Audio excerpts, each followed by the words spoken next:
할렐루야. 이른 새벽 주님의 말씀을 사모하며 특별히 누가복음의 말씀을 중심으로 예수님의 고난과 십자가의 죽음을 묵상하는 사순절 갈보리 기도에 참여하신 모든 분들과 또 영상으로 함께 예배하는 모든 분들에게 우리의 능력이 되시는 하나님의 평강이 함께 하시기를 주님의 이름으로 축원합니다. 오늘 말씀의 제목은 주 너의 하나님을 시험하지 말라입니다. 주 너의 하나님을 시험하지 말라. 사람의 인생을 가리키는 다양한 표현 중 세옹지마라는 말이 있습니다. 세옹지마는 변방의 노인의 말이라는 의미로 세옹지마 이야기는 다음과 같습니다. 한 노인이 전쟁이 자주 발생하는 국경에 살고 있었는데 어느 날 자신이 기르던 말 한 마리가 관리 소홀로 인해서 달아나 버리는 사건이 발생했습니다. 사람들은 하루아침에 비싼 말을 잃어버린 노인을 위로했습니다. 그런데 얼마 뒤에 집을 나갔던 말이 아주 좋은 다른 말 한 마리를 데리고 함께 집으로 돌아왔습니다. 그러자 마을 사람들이 노인에게 몰려와서 횡재를 했다고 말하면서 축하의 인세를 건넸습니다. 집에 좋은 말이 생기게 되자 전부터 말을 타는 것을 좋아했던 노인의 아들은 이 새로 생긴 말을 타고 이리저리 신나게 다니기 시작했습니다. 그러던 어느 날 평소와 같이 말을 타던 노인의 아들이 말에서 떨어져서 그만 다리가 크게 부러지게 되었고 그 사고로 인해서 노인의 아들은 평생 다리를 절게 되었습니다. 사람들은 노인을 찾아와서 아들의 사고를 안타까워하며 노인을 위로하였습니다. 그런데 얼마 뒤에 적이 국경을 넘어 침략을 했고 전쟁이 발생하게 되자 젊은 남성들은 전쟁터로 향하게 되었습니다. 전쟁에 참여한 대부분의 젊은이가 전사하였지만 다리를 다쳐서 징집되지 않은 이 노인의 아들은 생명을 건질 수 있었다는 것이 바로 이 세옹지마의 이야기입니다. 세옹지마의 이야기처럼 우리의 인생은 하루하루의 삶을 예측할 수 없을 정도로 변화무쌍하며 우리의 삶에는 다양한 희노애락이 있음을 보게 됩니다. 우리의 삶이 즐겁고 행복하기만 하면 참 좋겠는데 어느 날에는 우리를 힘들게 하고 눈물 짓게 하고 이겨내기 힘든 어려운 일들이 일어난다라고 하는 것입니다. 오늘 본문 누가복음 4장 1절에서 2절의 말씀을 살펴보면 예수께서 성령의 충만함을 입어 요단강에서 돌아오사 광야에서 40일 동안 성령에게 이끌리시며 마귀에게 시험을 받으시더라라고 기록되어져 있습니다. 예수님께서는 세례를 받으시고 하늘로부터 비둘기같이 내리는 성령을 받아 성령 충만한 상태가 되셨습니다. 그런데 그런 예수님께서는 성령으로 충만해진 상태에서 세상으로 나아가 능력을 발휘하시는 것이 아니라 성령을 따라 광야로 가셔서 마귀에게 시험을 받으셨다고 성경은 말씀하고 있습니다. 마치 세옹지마의 상황처럼 예수님께서 가장 영적으로 충만할 때 도리어 고난이 찾아온 것입니다. 하지만 우리가 알고 있듯이 예수님께서는 시험을 능히 이기시고 마귀와의 영적 싸움에서 승리하신 줄로 믿습니다. 그렇다면 오늘을 살아가는 우리는 우리 삶에 찾아오는 이 다양하고 또 예기치 못한 고난의 상황들 가운데 무엇을 기억하면서 살아가야 할까요? 본문의 말씀을 중심으로 인생의 고난 가운데 깨달아야 할 것들을 살펴보며 영적인 교훈을 얻고 함께 기도할 기도의 제목을 삼고자 합니다. 첫째로는 하나님께서 고난을 이기게 하십니다. 하나님께서 고난을 이기게 하십니다. 성도님들과 이야기를 나누다 보면 종종 이런 질문을 들을 때가 있습니다. 목사님, 왜 하나님을 믿는 사람들에게 나쁜 일이 일어날까요? 목사님, 왜 교회를 열심히 다니고 있는데 제 삶은 점점 더 어려워지는 것 같을까요? 사실 이런 질문들은 신앙생활을 하는 우리 모두가 한 번쯤은 또 때로는 오랜 시간 동안 진지하게 고민하는 주제일 것입니다. 오늘 본문의 말씀 역시 우리의 인생의 희노애락과 같은 모습이 담겨져 있습니다. 오늘 보면 누가복음 4장 1절에서 2절의 말씀을 살펴보면 예수께서 성령의 충만함을 입어 요단강에서 돌아오사 광야에서 40일 동안 성령에게 이끌리시며 마귀에게 시험을 받으시더라라고 기록되어져 있습니다. 우리는 이 말씀을 통해서 몇 가지 중요한 영적인 교훈을 깨달을 수가 있는데, 먼저는 예수님께서는 세례를 받으시고 성령으로 충만해지셨는데 마귀에게 시험을 받으셨다라고 하는 것입니다. 우리는 믿음이 있으면 우리 삶에 고난이 임하지 않을 것이라고 생각할 때가 있습니다. 하나님께서 우리를 날마다 지켜주시니까, 하나님께서 우리에게 가장 좋은 것을 주시니까 우리 삶에 평강이 임하고 고난이 임하지 않을 것이라고 생각할 때가 있습니다. 그런데 성령의 충만함을 받은 예수님조차도 마귀에게 시험을 받으신 것을 보면 우리 삶에 고난이 찾아오는 것은 우리에게 믿음이 부족해서가 아니라 믿음이 있어도 성령으로 충만하여도 우리 삶에 고난이 찾아올 수 있다라고 하는 것입니다.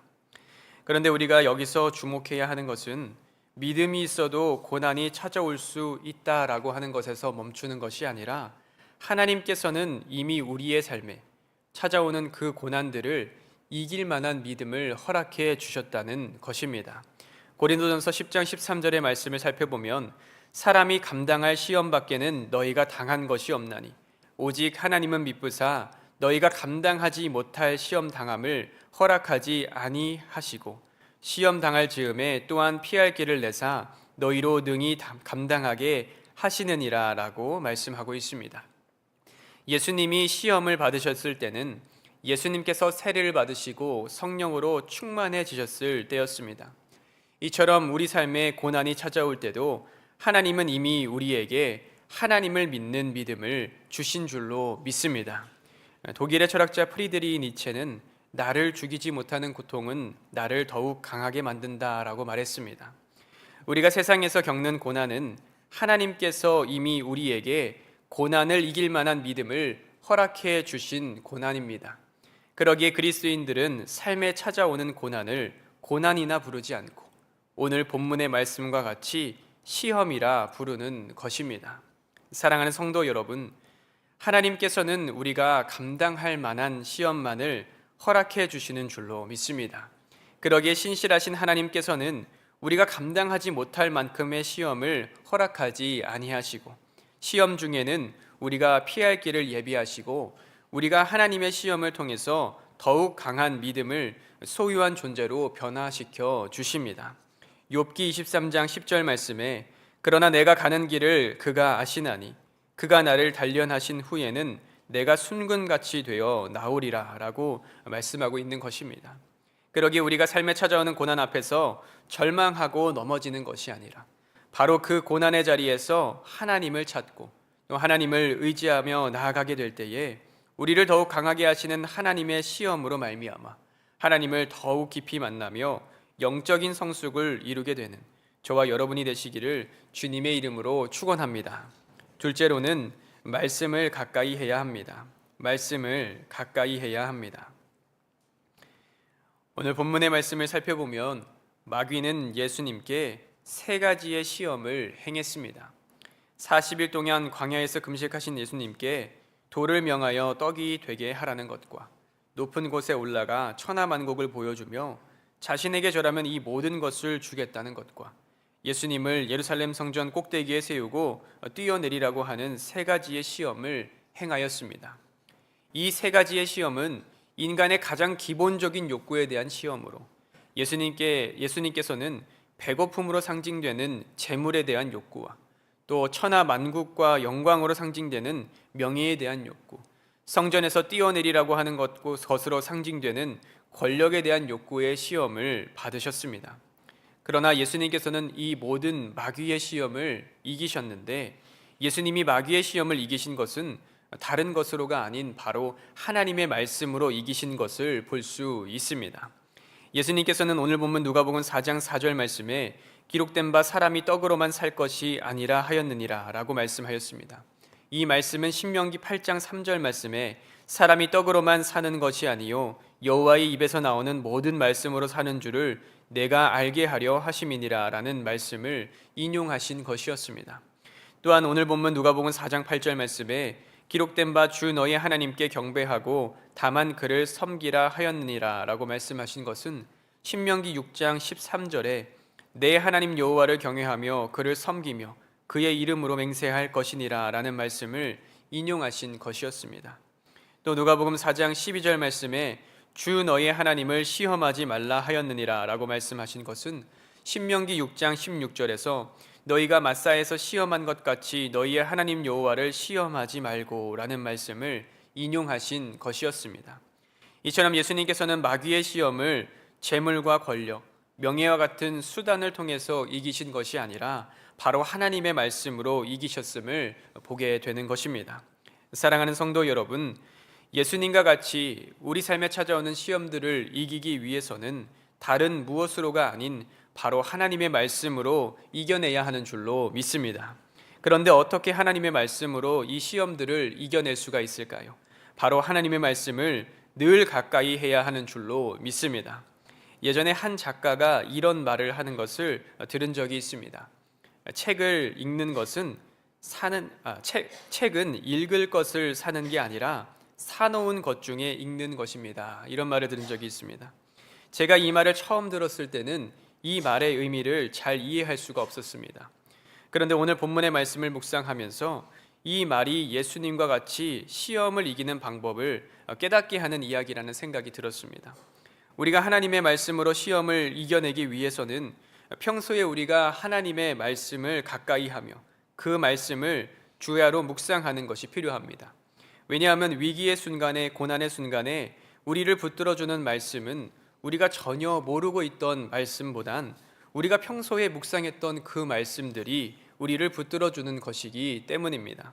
그러기에 우리가 평소에 하나님의 말씀을 가까이 하면 우리에게 어려움이 닥칠 때, 고난이 닥칠 때 말씀으로 말미암아 시험을 이기게 되는 줄로 믿습니다. 사랑하는 성도 여러분, 시편 1편 2절의 말씀에서 시편 기자는 복 있는 사람을 오직 여호와의 율법을 즐거워하며 그의 율법을 주야로 묵상하는 자라고 말씀하였습니다.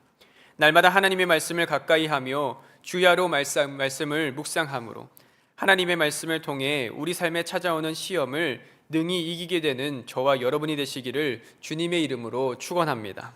끝으로 늘 겸손해야 합니다. 늘 겸손해야 합니다. 앞서 살펴본 것과 같이 광야에서 마귀는 예수님께 시험을 행하였는데 성경의 말씀을 살펴보면 마귀는 시험을 행할 때 예수님께 내가 만일 하나님의 아들이여든 이라고 말하는 것을 보게 됩니다. 마귀는 예수님에게 시험을 행하면서 예수님이 하나님의 아들인 것을 증명해 보이라고 한 것이었습니다.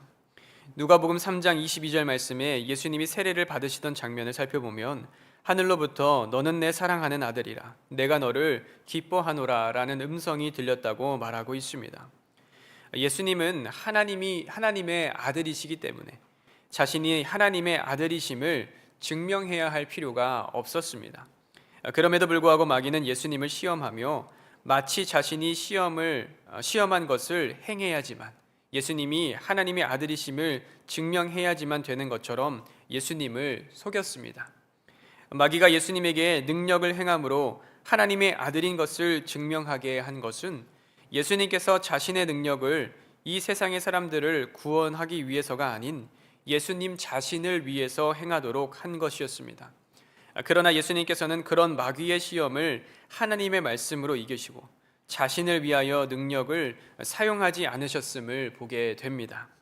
예수님께서 능력을 사용하지 않은 것은 마태복음 20장 28절 말씀에 인자가 온 것은 섬김을 받으려 함이 아니라 도리어 섬기려 하고 자기 목숨을 많은 사람의 대속물로 주려 함이니라 라는 말씀처럼 예수님이 자신을 드러내고 섬김을 받으려 하심이 아니라 도리어 이 땅의 백성들을 섬기기 위해서 오신 겸손의 왕이시기 때문이었습니다. 우리의 삶도 마찬가지입니다. 세상은 날마다 우리가 자신을 증명하게 합니다. 내 능력이 얼마나 뛰어난지, 또 내가 가진 권력이 얼마나 되는지, 내가 가진 재산이 얼마나 있는지 늘 다른 사람들에게 스스로를 증명해야 하는 것처럼 우리를 조급하게 만듭니다. 때로는 다른 사람들에게 인정을 받지 못하면 내 스스로가 능력이 없는 것처럼 느껴지게 만듭니다.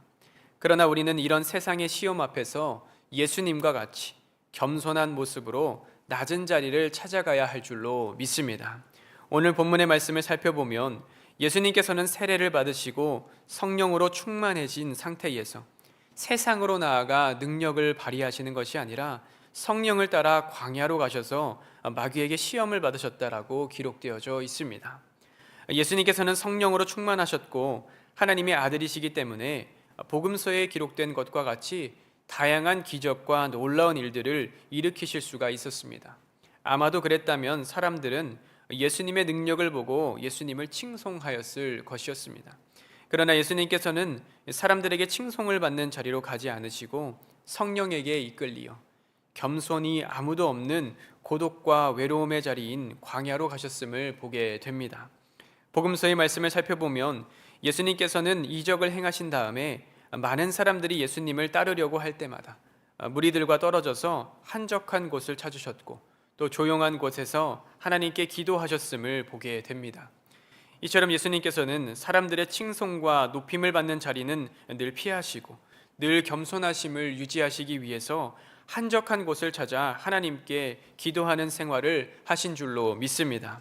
사랑하는 성도 여러분, 우리가 스스로 높아지게 하는 마귀의 시험을 능히 이겨내기 위해서는 세상의 소리가 아니라 하나님의 음성에 집중할 수 있는 자리를 찾아가야 하는 줄로 믿습니다.